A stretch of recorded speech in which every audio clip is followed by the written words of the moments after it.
Что тут такое, я спрашиваю? Ты понимаешь? Нельзя трогать.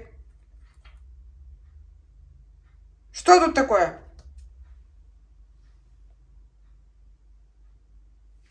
М?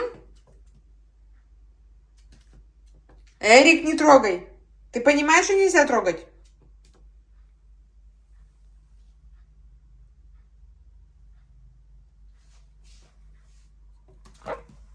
Не куку.